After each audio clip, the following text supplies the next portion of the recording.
Yo. Today, I would like to talk about a requested video, suggested video by my lovely wife, and that is on the topic of what is a Reiki practitioner. So I want to start with a full disclaimer. I'll just be honest, I don't feel like I'm a very great Reiki practitioner. My master is extremely skilled. He is very proud of me and also thinks that I'm skilled. I have trained 4 Reiki practitioners beside myself who I think are incredibly skilled and talented and amazing. But that being said, I think we as a people have barely scratched the surface in terms of what Reiki is capable of and what we could be if we tuned ourselves into our energies and into the ray of things more frequently, and the type of people we could become, the type of world we could become, and likewise what we would be capable of doing with Reiki. So what does a practitioner do? Well, a practitioner cultivates being in tune. We cultivate ways of finding connection with the key. So that doesn't always mean meditation. I know a lot of people, when they think of tuning in or whatever, they think of quieting their mind, quieting their body, quieting their surroundings, and then and only then can they finally, tune in to the implicit bliss of that experience. Can you do it with work? Yeah. If you are passionate about your work, if you go to work and you're focused on success and you're hyped up and you're energized about your career and what you're doing with that, if when you come home you love talking about your work as like a pastime with your spouse and other people, that is amazing. That is a great way to get energized. And I think you know that if you're moving forward in your career, you are trying to focus on the positive, trying to keep yourself hyped up about it, and then moving forward into that which you intend, right?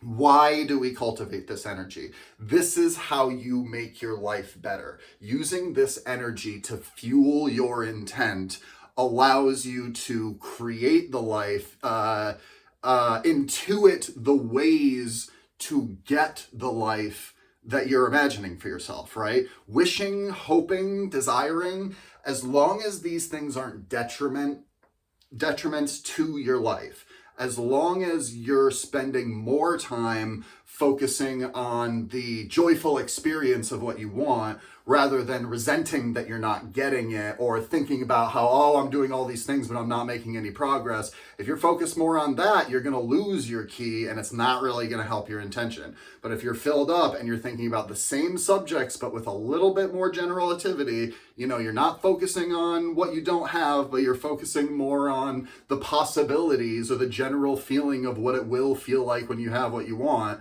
Those things are summoning the key for yourself and moving forward with it. Now, in terms of the healing hands thing, which is what we're kind of most known for, when you can fill up on this energy and then surrender to the idea that what's best or most healing could be out of your purview, right? It could be more than you know. It could be more than you can imagine. That's when you allow the energy to move towards that end.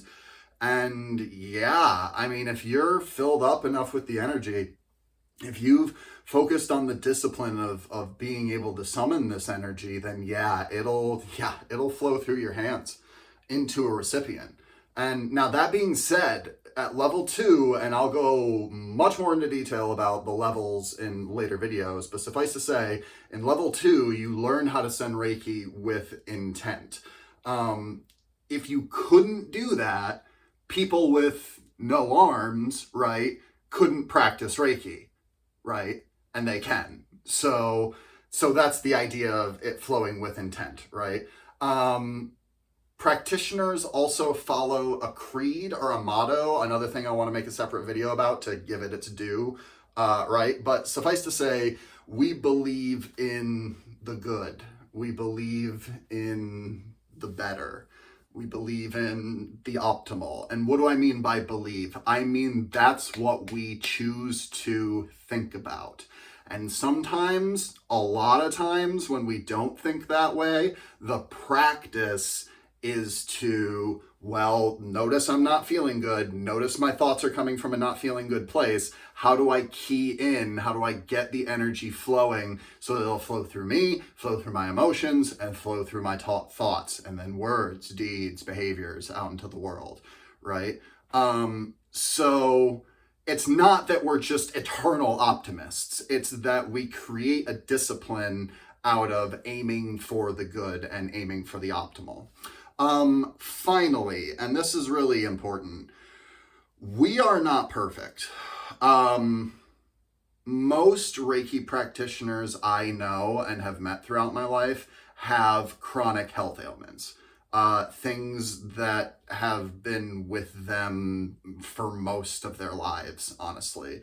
And the ones that I know that don't have chronic health ailments, they have deep-seated traumas that it's taken them some time to get over, if they've even gotten over it and are not still dealing with it, right? These things about us, these personality quirks, these traits, they make us more sensitive to others. And they also make us more open to the idea of alternative methods of healing, right? Because with the chronic issues, maybe traditional medicine can't help us the way that it's been promised. And so we look for alternative ways of healing what ails us. That can bring a lot of us to Reiki, right? So, something else that I think is very important, maybe even more important than what I just said, is that we are not saviors. We're not messiahs, and most of us are not aesthetics, which means we don't reject or renounce worldly possessions or material goods or pleasure at all. Like any pleasure, we tend not to renounce those things, and we try to balance all the things about life, including the good parts, and try to experience life as humans as much as we can, even though that can be difficult for us. Most of us have real jobs, and this is a side gig. It is very difficult to make a living doing a Reiki practice. So most of us, do what we can to earn a living, and then we use our free time, or we try cultivating a side job with this. And that's just the way it is right now. It's 2024 currently. Can you be a Reiki practitioner?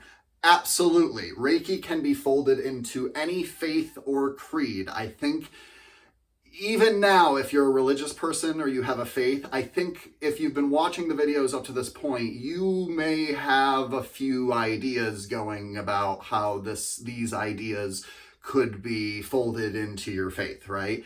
That's great. If you look at the What is Reiki video, I talk about Hawaii Takata. That's exactly what she did when she got into America, right? So the foundations of Reiki are adaptation. And so, feel free to look more into this and look into you becoming a practitioner yourself. If you've ever placed a hand on a loved one to help them feel better, if you've ever put a hand on your stomach to calm butterflies and get in tune with your gut instinct, right? You're a Reiki practitioner. You're on your way, right? And man, if you've watched all 3 of my videos up to this point, then you definitely might be on your way to practicing Reiki. Thank you, everyone. Have a good one.